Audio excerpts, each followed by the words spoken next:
Happy birthday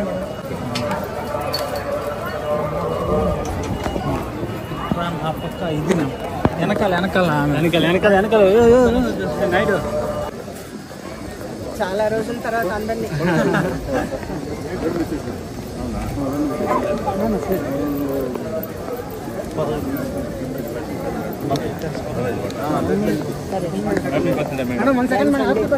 thank you Babu.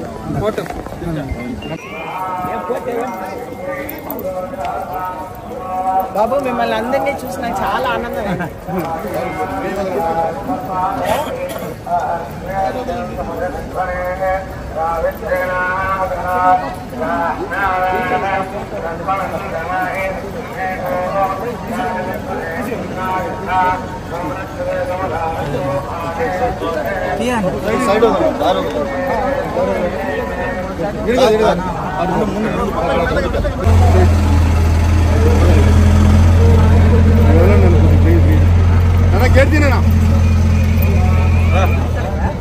Madam photo Samrat. Okay okay sir ఇక్కడ నుంచి అడిగినా అదే మేడం ఫోటో సార్ నీళ్ళు ఉన్నాయి కొంచెం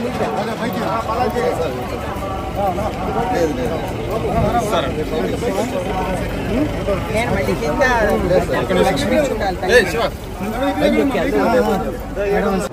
ఈరోజు జన్మదిన సందర్భంగా నేను స్వామివారిని దర్శించుకోవడానికి వచ్చాను.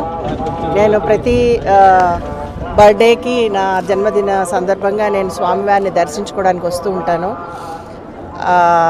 ఆ స్వామి మన ఆంధ్ర ప్రజలకి అలాగే ఆంధ్ర ప్రజలకి రాజధాని ఇవ్వాలని, ఆంధ్ర ప్రజలు సుఖంగా ఉండాలని, ఆంధ్ర ప్రజలు రైతులందరూ కూడా సుఖశాంతులతోటి ఆనందంగా ఉండాలని నేను మనస్ఫూర్తిగా కోరుకుంటున్నాను.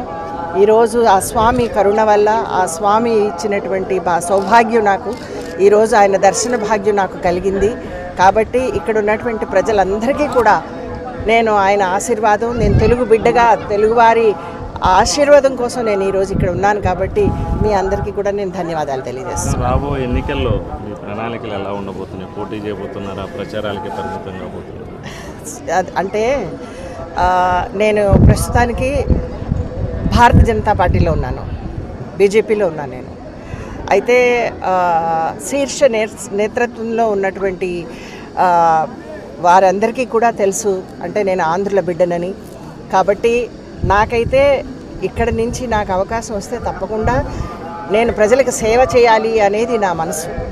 అలాగే నా జీవితకాలం కూడా నేను పనిచేయాలనేది, ప్రజలకి అభివృద్ధిలోకి తీసుకురావాలనేది నా కోరిక. నాకు టికెట్ ఇక్కడ లేకపోతే కనుక ఆ పైన ఉన్నటువంటి శీర్ష నేతాగణ్ వాళ్ళు ఉన్నటువంటి ఆలోచన ఇంతకంటే మంచిదే కావచ్చు. కాబట్టి నేను నా యొక్క జయప్రదగా నేను నిర్ణయం తీసుకోలేను ఇటువంటిది.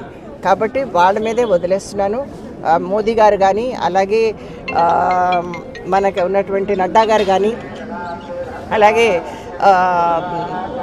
హెచ్ఎం కానీ అందరూ కూడా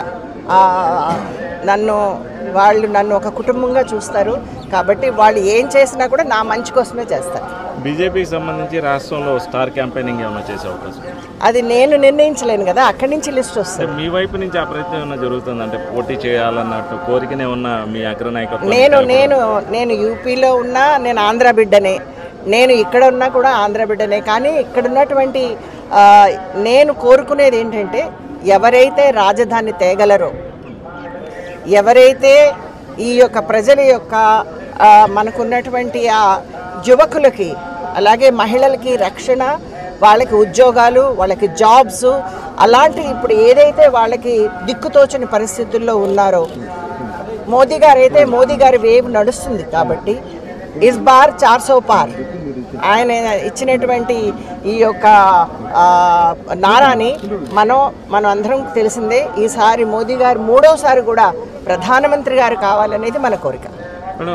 నాకు పవన్ కళ్యాణ్ అంటే నాకు చాలా ఇష్టం, బాలకృష్ణ గారు అంటే నాకు చాలా ఇష్టం, అలాగే చంద్రబాబు గారు అంటే నాకు ఎంతో గౌరవం, అలాగే మోదీ గారంటే మోదీ గారి పార్టీలోనే నేను ఉన్నాను, బీజేపీలోనే ఉన్నాను నేను. సో నాకు ఉన్నటువంటి ఈ యొక్క అనుబంధం ఇది ఎనలేనిది. మళ్ళీ వచ్చే జన్మకు కూడా ఆ స్వామి నన్ను ఆడబిడ్డగానే పుట్టించాలి. అంటే మీ మిత్రపక్ష నాయకులైనటువంటి పవన్ కళ్యాణ్ కావచ్చు, బాలకృష్ణ కావచ్చు బరిలో ఉన్నారు.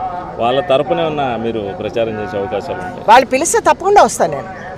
అంటే వాళ్ళు ఇప్పుడు నేను పిలవని పేరెంటానికి రాలేను. సో నన్ను వేరే స్టేట్స్ కూడా పంపుతున్నారు.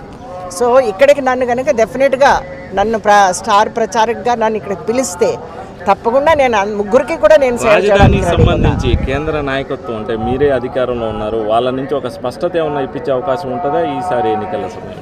చూడండి, అంటే ఒకసారి ఇప్పుడు ఎన్నికల సమయం, దీంట్లో వాగ్దానాలు చేయడానికి ఒక్క జయప్రద చాలదు. అండ్ పూర్తి కోరిక ఏంటంటే మనకి ఆంధ్రప్రదేశ్లో ముఖ్యంగా కావాల్సింది ఒక రాజధాని. మన రాష్ట్రానికి రాజధాని లేదు, మన రాష్ట్రానికి స్టేటస్ లేదు. అది కావాలని నేను కోరుకుంటున్నాను. దానికోసం ప్రయత్నం చేద్దాం. ముందు మన ప్రజలు వాళ్ళు ధైర్యంగా మాకు ఇది కావాలి అని ముందుకొచ్చి ఏ ప్రభుత్వం అయితే మన ప్రాబ్లమ్స్ని సాల్వ్ చేయగలదో ఆ ప్రభుత్వాన్ని ఎన్నుకోమని మనస్ఫూర్తిగా కోరుకుంటున్నాను.